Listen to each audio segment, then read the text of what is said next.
Welcome to వీక్షణం.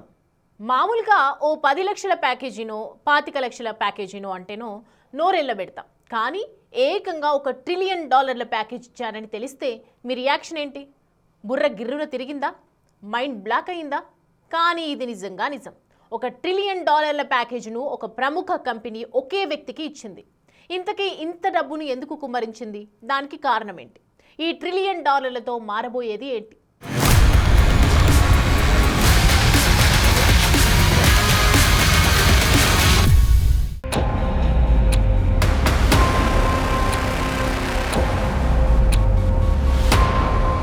సెకనుకు 2.5 లక్షలు, నిమిషానికి 1.5 కోటి,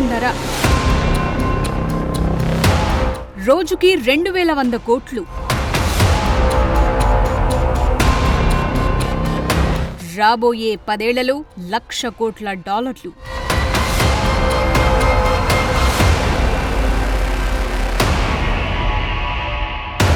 ఇవన్నీ ఏదో మ్యాజిక్ నెంబర్స్ కాదు. ప్రపంచ కుబేరుడు ఎలాన్ మస్క్ సంపాదించే సంపాదన. కనురెప్ప వాల్చి తెరిచే లోపు అతని అకౌంట్లో లక్షల కొద్ది డబ్బొచ్చి పడుతూ ఉంటుంది. కాదు, కురుస్తూ ఉంటుంది. మరి ఇంత డబ్బొస్తుంది అని తెలిస్తే ఎవరైనా ఏం చేస్తారు? అందరూ చేసేదే మస్క్ కూడా చేశారు.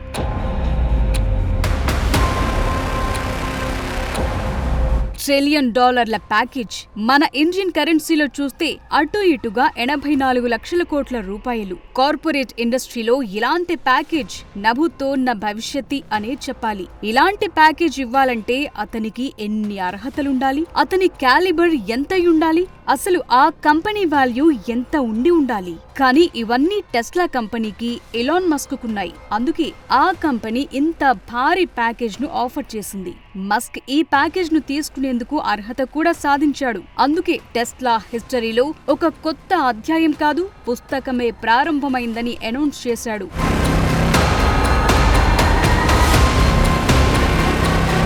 మస్కుకు $1 ట్రిలియన్ ప్యాకేజ్ అందించడానికి టెస్లాలో 75% మంది షేర్ హోల్డర్లు ఆమోద ముద్ర వేశారు. దీంతో అతనికి ఈ ప్యాకేజ్ దక్కింది. నిజానికి ఒక వ్యక్తికి ఈ స్థాయిలో ప్యాకేజ్ ఇచ్చేందుకు ఎవరైనా విమర్శలు చేస్తారు, కాస్త తటపటాయిస్తారు. టెస్లా కంపెనీ బోర్డులోని చాలా మంది కూడా అదే చేశారు. కానీ ఈ ప్యాకేజ్ కి ఓకే చేయకపోతే మస్క్ కంపెనీకి టాటా చెప్పేసి వెళ్లిపోతారని చెప్పటంతో నచ్చినా నచ్చకపోయినా, ఇష్టమైనా కష్టమైనా అందరూ ఓకే చేశారు, ఆమోద ముద్ర వేశారు. దీంతో మస్క్ స్టెప్పులు షురూ అయ్యాయి.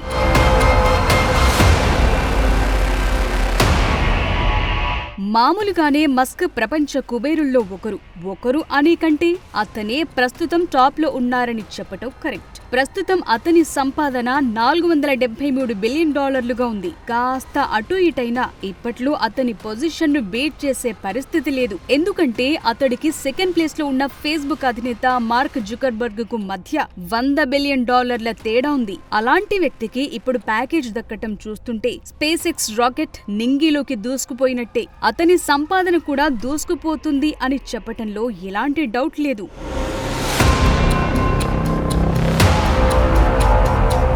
కానీ ఇక్కడ 2 విషయాలున్నాయి. ఒకటి, ప్రస్తుతం టెస్లా కంపెనీ పరిస్థితి అంత బాగోలేదనే ప్రచారం జరుగుతోంది. కంపెనీ లాభాల్లోనే కనిపిస్తున్నా ఆశించినంత లాభాల్లో అయితే లేదనే చర్చ బిజినెస్ సర్కిళ్లలో జరుగుతోంది. ఎలక్ట్రిక్ కంపెనీ కార్ల తయారీలో ప్రస్తుతం చైనాకు చెందిన BYD కంపెనీ గట్టి పోటీనిస్తోంది. రోజు రోజుకు అంతకంతకు విస్తరిస్తోంది. మరి ఇలాంటి సమయంలో $1 ట్రిలియన్ ప్యాకేజ్ ఎలా అనౌన్స్ చేసింది? ఎందుకు చేసింది? ఇక రెండోది, $1 ట్రిలియన్ ప్యాకేజ్ ఇస్తున్నారంటే దాని వెనుక ఏదో ఒక మతలబుంటుంది. అంతా ఊహించినట్టే మస్క్ ముందు కొన్ని కండిషన్స్ పెట్టింది టెస్లా కంపెనీ. ఆ కండిషన్స్ ఏంటి?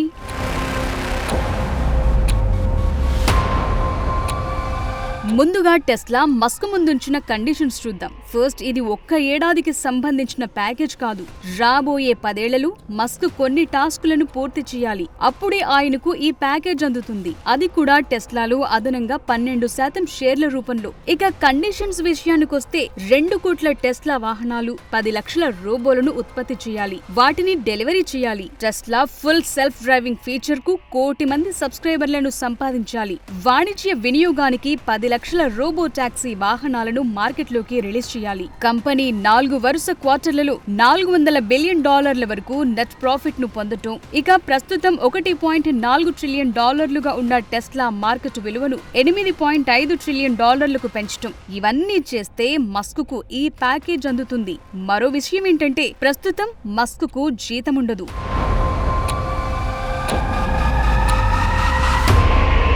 అంటే టెస్లా కంపెనీ వాల్యుయేషన్ $500 బిలియన్ పెరుగుతున్నా కొద్దీ మస్క్ కు ఒక్కో శాతం షేర్లు చేరుతూ ఉంటాయి. మొదటి దశ రివార్డ్ పొందాలంటే మార్కెట్ విలువ $2 ట్రిలియన్ చేరుకోవాలి. అప్పుడు ఫస్ట్ గ్రాంట్ ను రిలీజ్ చేస్తారు. ఇలా అన్ని లక్ష్యాలను సాధిస్తే టెస్లాలోని 25% షేర్లు మస్క్ కు చేరుతాయి. ఈ టార్గెట్స్ లో ఏ ఒక్కదాన్ని చేరుకోలేకపోయినా మస్క్ కు ఎలాంటి చెల్లింపులు ఉండవు.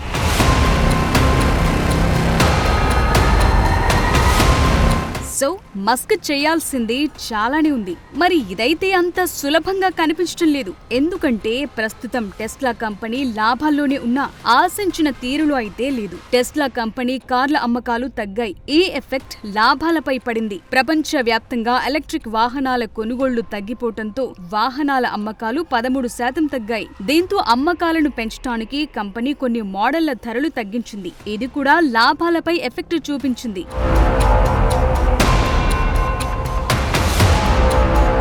అంతేకాదు ఎలక్ట్రిక్ వాహనాల తయారీలో ఫోర్డ్, టయోటా నుంచి గట్టి పోటీ ఉంది. ముఖ్యంగా చైనా కంపెనీ BYD నుంచైతే తట్టుకోలేనంత పోటీ ఎదురవుతోంది టెస్లాకు. ఫుల్ సెల్ఫ్ డ్రైవింగ్ టెక్నాలజీకి సంబంధించి కొన్ని అడ్డంకులు కూడా ఉన్నాయి. ఇప్పుడు వీటన్నింటినీ మస్క్ ఓవర్కమ్ చేయాల్సి ఉంటుంది. మరి ఇది అంత సులభమేనా? అసలు మస్క్ ఇంత డబ్బుతో ఏం చేస్తున్నారు?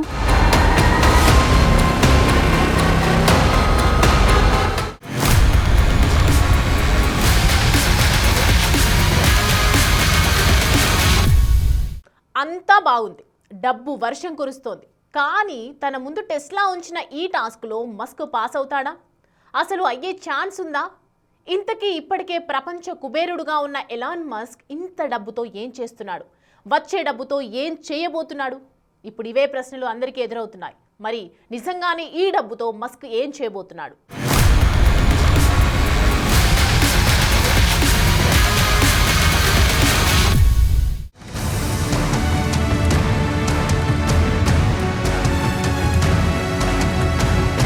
టెస్లా పెట్టిన కండిషన్స్ మస్క్ కు ఇప్పుడు పెద్ద టాస్క్. దీనిపై చాలా డిఫరెంట్ ఒపీనియన్స్ వినిపిస్తున్నాయి. ఇందులో కొన్ని టాస్కులు అసాధ్యమనేలా ఉంటున్నాయంటున్నారు. ఫస్ట్ టాస్క్ మార్కెట్ విలువను $2 ట్రిలియన్లకు చేర్చాలి. ఇది పెద్ద కష్టమేమీ కాదని చర్చ ఉంది. కానీ ఓవరాల్ గా $8.5 ట్రిలియన్లకు చేర్చడం అనేది అత్యంత అసాధ్యమైన టాస్క్ గా భావిస్తున్నారు. ఎందుకంటే ఈ గోల్ ను రీచ్ అవ్వాలంటే యాపిల్, మైక్రోసాఫ్ట్ లాంటి దిగ్గజ కంపెనీల మార్కెట్ వాల్యూ కంటే 4-5 రెట్లు ఎక్కువకు చేరుకోవాలి. కేవలం కార్ల అమ్మకాలతో ఈ టార్గెట్ ని రీచ్ అవ్వడం కాస్త కష్టమైన పని. కానీ రోబో టాక్సీలు, ఆప్టిమల్ రోబోలు, AI టెక్నాలజీ రంగంలో విజయం సాధిస్తేనే ఇది సాధ్యమవుతుంది.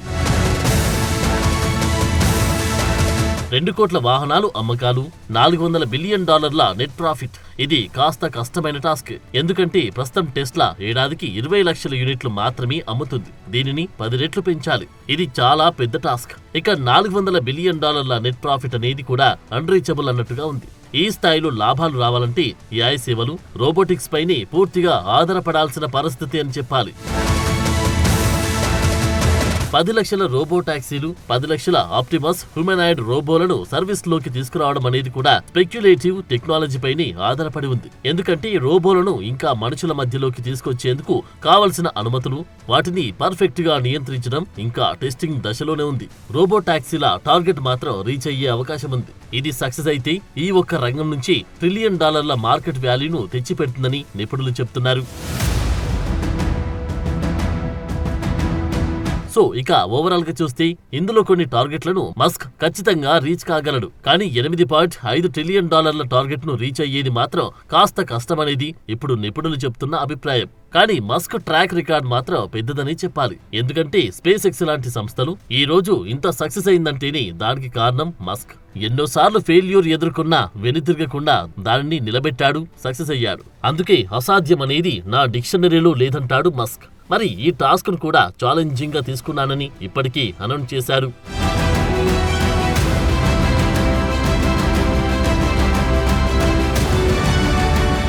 మరి మస్క్ ఈ డబ్బునంతా ఏం చేస్తాడు అనేది మరో ప్రశ్న. ఇప్పటికే మస్క్ చాలా ఏళ్లుగా ప్రపంచ కుబేర్ల జాబితాలో టాప్ 5లో ఉంటూ వస్తున్నాడు. కానీ తనకు సింపుల్ లైఫ్ ఇష్టమని చెప్తుంటాడు. మ్యాన్షన్లు, ఫ్యాన్సీ ఫుడ్ తనకు అవసరం లేదంటూ ఇంటర్వ్యూలలో చెప్తూ ఉంటాడు. అంతేకాదు తనకున్న వాటిలో 7 ఇళ్లను కూడా అమ్మేశాడు మస్క్.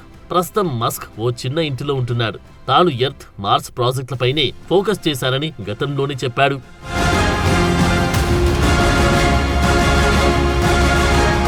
మస్క్కు టెక్నాలజీలో ఓ పెద్ద ప్రాపర్టీ ఉంది. 295 కోట్లతో దాన్ని కొనుగోలు చేశాడు. దీనిని తన 3 మాజీ భార్యలు, 11 పిల్లల కోసం కొనుగోలు చేశాడు. లగ్జరీ కార్లపై మాత్రం ఎక్కువగా ఖర్చు చేస్తున్నాడు మస్క్. కానీ చాలా సేవలు మాత్రం చేస్తున్నాడు. అయితే దీనిపై అనేక ఆరోపణలున్నాయి. ట్యాక్స్లు తప్పించుకోవడానికి ఇవన్నీ చేస్తున్నాడు అనేది కొందరి వాదన. విషయం ఏదైనా ఇప్పటికే ప్రపంచ కుబేరుడైన మస్క్ మరో $1 ట్రిలియన్ తన అకౌంట్లో వేసుకుంటాడా లేదా అనేది త్వరలోనే తేలనుంది.